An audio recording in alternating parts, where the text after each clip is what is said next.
Rav Shomer Chtav Eshuv and Mispikin Lasat Teshuvah.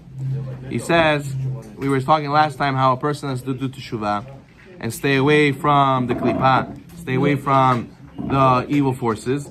He says, and a person cannot say, I'll sin now and I'll do teshuvah later, because the sages teach us you won't be able to do teshuvah later.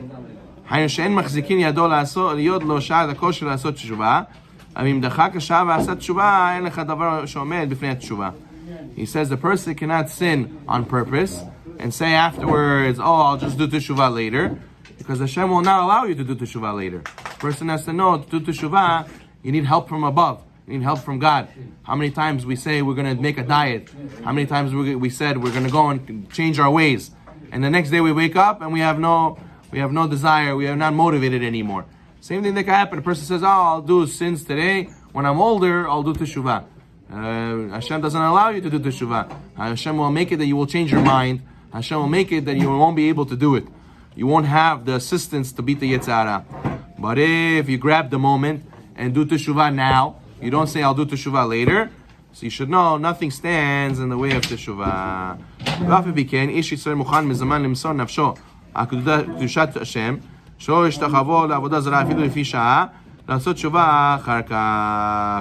Right? So therefore what? He says that every person has the ability in his mind to go and not to worship out, to do teshuvah later. Has v'shalom. Nevertheless, at the same time, a person has the ability to give up his life to sanctify Hashem's name and not to bow down to the idol for that, even for one moment, and do teshuvah afterwards. Why? Because you see how we have such a balance. On one hand, we're willing to give up our life for Hashem. On the other hand, some people are willing to push off teshuvah, and a person has to make sure that he doesn't. He says because the power of the chokhmah, of the holiness that they have inside of their soul, it's not influenced with the passage of time at all. Rather, it's above time. You have to know that the wisdom we have and the knowledge we have of Hashem doesn't get affected by time. It's something that's limitless, that's timeless, and a person has to be able to tap into it. And so, therefore, once you wake it up by doing good, which means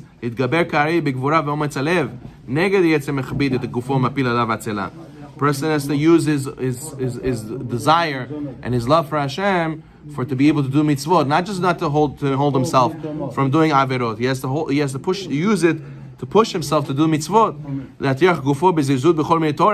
To get up early in the morning, to push yourself to do the right thing.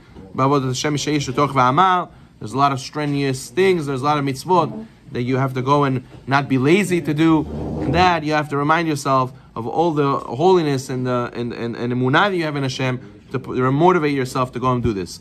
Go la'amol b'torah b'iyun, or when you study Torah, to learn it in depth is hard, right? A lot of times, for verbalizing the words, when you learn, you have to say the words, right? It's not so easy. A person can say, oh, Rabbi, you sit and you learn Torah all day. Good life, easy life you have.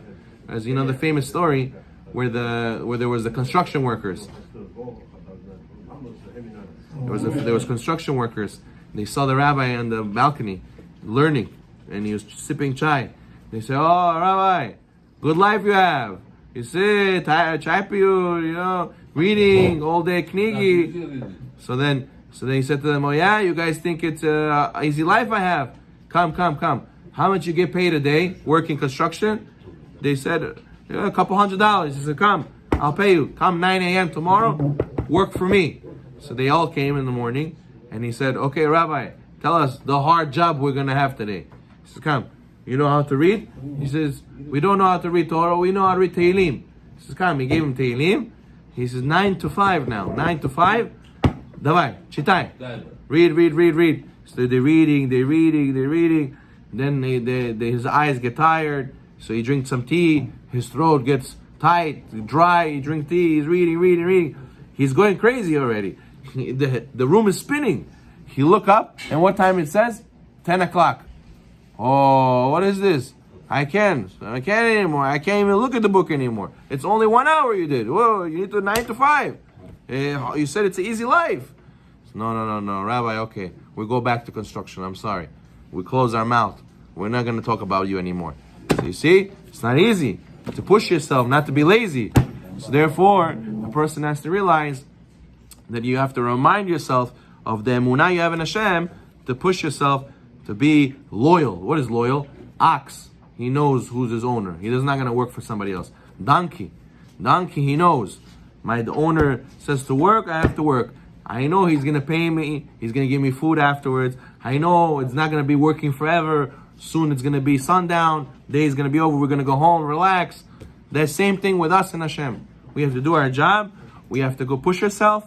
And we have to be loyal. Not do for what the money says or do what other people say. We have to first do what Hashem says. And that way, we have to not be worse than the donkey, not worse than the ox.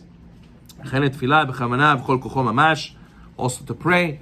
A lot of times a person gets distracted while he prays. His friend talks to him while he prays. His phone is ringing while he prays. All these things can distract you, and you have to push yourself to go and push all these things away. Yetzirah, very smart. Today he bothers you with the phone. All of a sudden you say, I don't bring no phone to shul. That's it. I don't want my phone bothering me. And then all of a sudden when you sit in the shul with no phone, then this guy sit next to you. He starts talking to you. I don't want to talk during the tefillah. So you go and you sit somewhere else. All of a sudden when you sit somewhere else, Yetzirah comes, it gives you thoughts. In the middle of your praying, you're thinking. Always Yetzirah is going to try to find a different way for it to distract you. And the person has to constantly be like a guard, a security guard, always checking, making sure nothing's happening. You have to be a guard for your soul, your neshama. Nothing will happen to distract you and to take you away from the mitzvot. Because the Yetzirah, that's what he wants you to do. He wants you not to get mitzvot. He wants you to be distracted, to be busy with other things, and to not to get olam haba chas v'shalom. So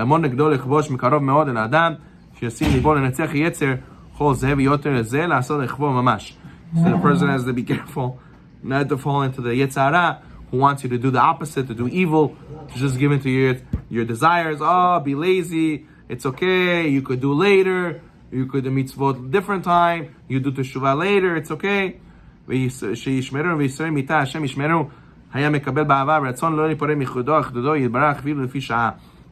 says when you take to heart what you're doing, it'll be easier than the torture of a martyr's death, chas v'shalom. And even yet you will accept whatever you do, whatever Hashem sends you, lovingly and willingly. So he says when you have this emunah, you're not going to just be able to do the mitzvot. Even you're going to accept what happens to you also with love. A lot of times people go through difficulty. Right? Rabbi Kiva, he had a donkey, he had a chicken, and he had a candle. And nobody hosted him in the city. And he went and he slept by himself in a tent outside. And then all of a sudden, a lion came, ate his donkey, and then a cat came and ate his chicken, and the wind blew out his candle. He had no light, no chicken, no donkey. He says, I lost everything. He got up in the morning, he saw the ganavim, robbers. They came and they robbed the whole town. And they would have heard his donkey, or they would have heard his chicken, or they would have sought his candle, they would have killed him also. And it was a zuchut for him. Hashem took all these things away. And he realized in the end, Kol Tovah, everything was for the good. I didn't see in the moment now, I didn't realize why it was good, but only afterwards I saw it was good. And Rabbi Kiva says, a person has to bless the bad like he blessed the good. Because everything Hashem does is for the best. We don't know. We are in the middle of the movie. How can we cry? How can we yell? How can we scream? You wait till the end. In the end, usually it's like a twist. Usually in the end, everything flips. So therefore, a person has to realize that Hashem works the same way. And that's what the Yetzirah wants to give you bad thoughts. You see, look what he did to you. You see, why I did mitzvah. Hashem made me lose money. Hashem made it that I wasn't successful. This is what the Yetzirah feeds you. He wants to give you bad thoughts. The person has to be careful and overcome this and remind himself that Hashem does everything for the best. When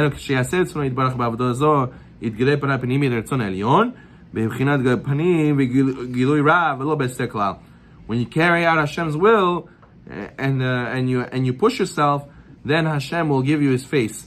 What do we say? Hisa Hashem panav elecha v'choneka. Hashem should give you His face. What does it mean Hashem should give you face? Imagine I talk to you like this. Yeah, Mr. Ambayev, how are you? Oh, what is this? Look at me, after Simon. Why? Because then you can understand. We always praying to Hashem, Hashem, give us your face. We should understand. Don't talk to us like this. What does Hashem want? Why it's like this? Why it's like that? We want Hashem to give us the face that we should always feel connected. We shouldn't feel far from Hashem. So therefore, we have to always remind ourselves that when you are giving your face to Hashem, Hashem will give face to you. But if you turn away from Hashem, you're busy with other things, you think about Hashem last, and you give your back to Hashem. We're praying now, and you talk to your friend, you give your back to Hashem and the Chazan and Torah and everything. So Hashem also, He's going to be like that with you. You're going to say, Hashem, where are you? I need you. I'm busy, I'm sorry. I don't have time to talk to you. I don't have time to give you what you need. As if, Chaz Hashem, you forgot about me? Okay, I forget about you also. You know? So the way we are with Hashem is the way He is with us. So therefore, a person has to always put his face towards Hashem, and Hashem will also give him panim, and give him his face as well. Azai en davar nifrad klal v'klal yod yesh davar b'fnei atzmo. In Chaz Shalom, the worst thing is to feel as if people think they don't need Hashem. Chaz Shalom. They think, oh, I have money, I have my family, I have my house, I have my car. I'm not worried. Everything's gonna be okay. I don't pray. My kids don't pray. They don't learn Torah. We don't do mitzvot. It's okay. Why? I'm scared. I'm running. I'm sick. Something has. Everything's good. All of a sudden, somebody died. Somebody got sick. Somebody going through Chas Shalom problem with government. All of a sudden, somebody's a parnasah problem. Rabbi, give me Gulal parnasah. What do we do? Rabbi, which Tehillim we say? Rabbi, which mitzvah we accept upon ourselves? But people shouldn't wait till the end, until problems falling from the sky, but you don't know how to look left and right. Person has to, whatever you're supposed to do in the end, you're supposed to do in the beginning. And Hashem says, give me your attention, because if you don't give me your attention, then I have to start getting your attention. Go like this, and then if you don't understand this, you need to give harder, and if you don't understand that, then you need to do even harder. Chaz Shalom. So a person has to make sure, if you give Hashem your attention by yourself, Hashem won't have to send you bad things to get your attention. Baruch Na'olam. Amen.